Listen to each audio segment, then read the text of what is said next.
Hey guys, Technomentary with a video for you guys on did I get scammed buying an iPhone 7 for $125 on eBay. So this video we're going to show you guys, can you really get scammed buying iPhones on eBay or not?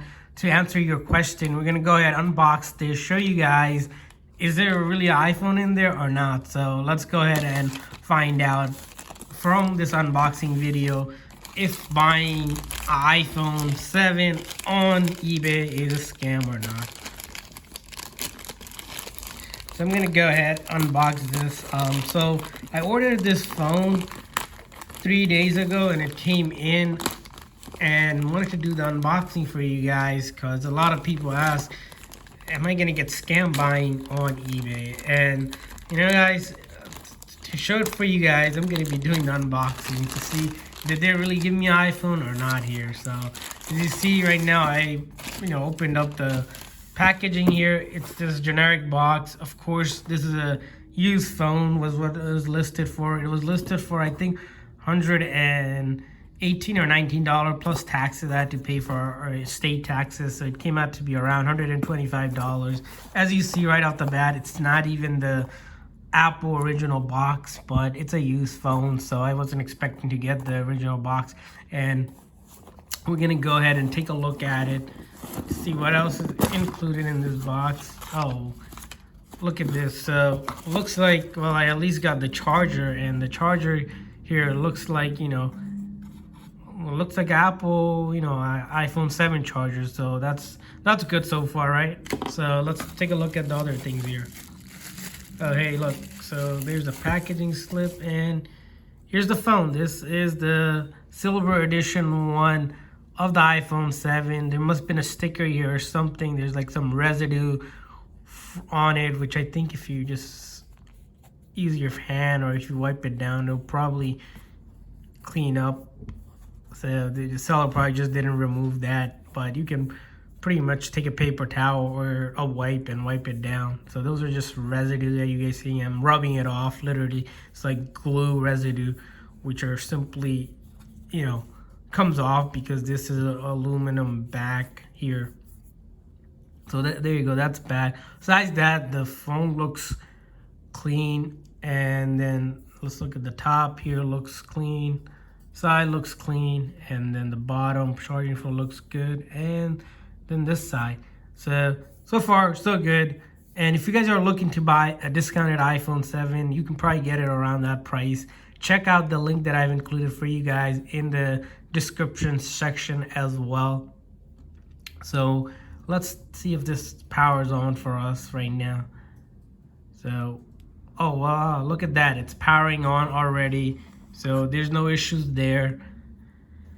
So far, so good, right? Of course, we gotta make sure it's a genuine iPhone, not a fake iPhone, right? So I'm gonna show you guys how we can check that as well. Also, a couple of tips and tricks whenever you guys are buying from eBay. Make sure the seller that you're buying from, well, a couple of tips and tricks that will avoid you ever getting scammed on eBay. Make sure the seller you're buying from, you look at their profile and make sure that they have at least a couple thousand of feedback rating and at least 95% or more feedback. And you can directly go and check out a seller's profile and see what they're selling, what their last recent feedback was before you buy a phone. Also, always never buy a listing that does not offer return. A lot of that you'll see in the description where it says it has at least a 30-day or 60-day return policy. Always buy from those listings. I avoid whatsoever because those listings that don't do returns are really cheaper and it's kind of fishy. And if there's something wrong with you can't return the phone, you'll have to contact eBay, of course, if they don't even send you what you ordered. And then the other thing is always buy from a listing that already has a lot of units sold. So you'll notice if a seller sold a lot of that phone or something, they'll have how many has been sold, and you can see the price of the sold. So that means the seller is legit because they're selling a lot and it's been around.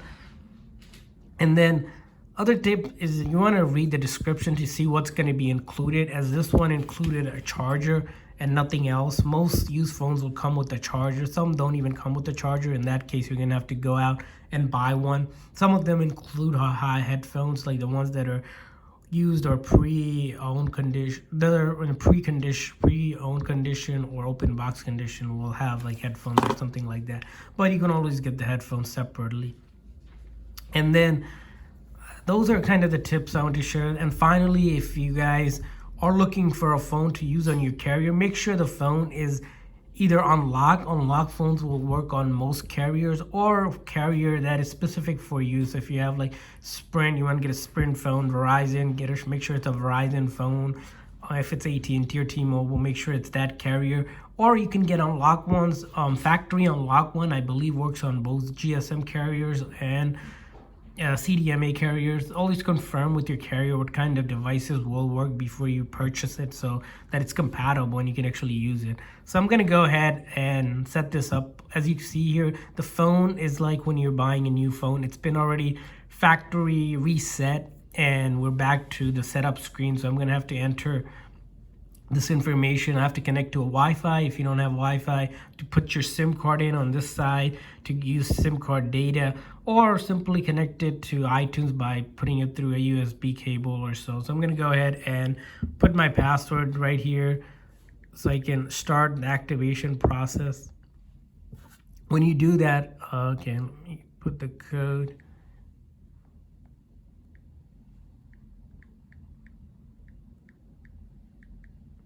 Give me a second. So there you go. It's connecting to the Wi-Fi. Of course, you need internet here. And once you do that and hit next, it will right off the bat will validate that is a legit phone, and then you can start doing all this setup. These phones are fully functional, as you see. They're good to go. That's the other thing. When you're looking for a listing, make sure it's fully functional, guys. When you buy used phones, like some of them, I know the home button doesn't work or the fingerprint doesn't work. That's a common issue with iPhone 7. Make sure you read it that it's fully functional, because the ones that are fully functional are way cheaper. But you want a phone that everything works, right? So far so good here. I'm just gonna simply skip all of this. You can come back and set this up in your setting here, apps and data.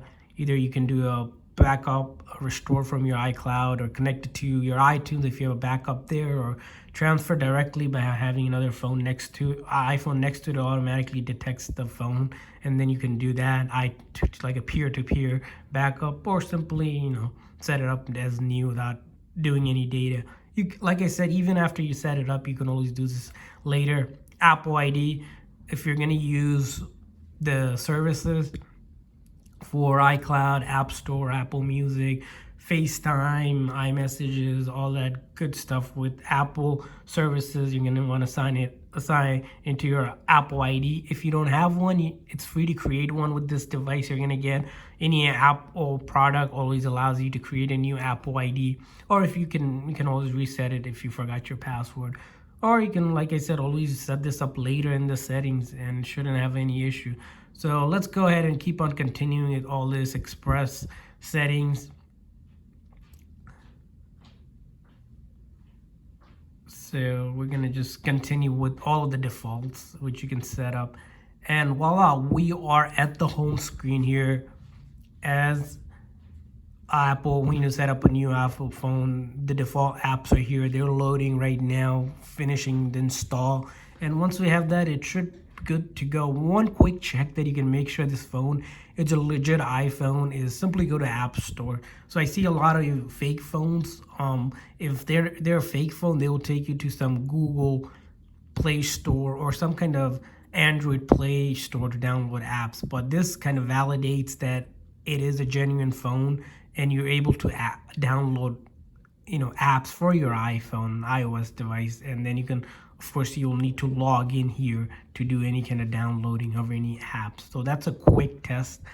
And then usually when I buy phones, some of the tests I'll do is check out the volume up and volume down, like of course the buttons, silent, power on and off, home button here, and then the camera. The main functionality, like I said, these sellers that sell a lot of phones on eBay already and they have tested all of these functionalities, all sensors for GPS, anything you name it, they have a tool to check that. And for any reason you find there's an issue with the phone and it's fully functional, simply, open up a return and they give you a free shipping label to send it back to them, and then you get your money back and you order from another listing. So I don't think I ever had to do that, because most phones I've bought so far, and I bought quite a lot. If you guys follow me on YouTube, you'll see my other channel where on my channel all the videos I have done so far. I bought other phones such as iPhone 11 Pro Maxes, all the phones out there, even some Samsung phones. So check out those videos if you guys are looking for those videos as well. So hopefully this video is helpful for anyone looking to buy an iPhone 7 or any iPhone. Check out the discounted link I included to these phones on eBay for you guys in the description section, and make sure to hit that thumbs up if this video was helpful, and make sure that subscribe button, because we're going to be doing some giveaways pretty soon. Thanks for watching, guys.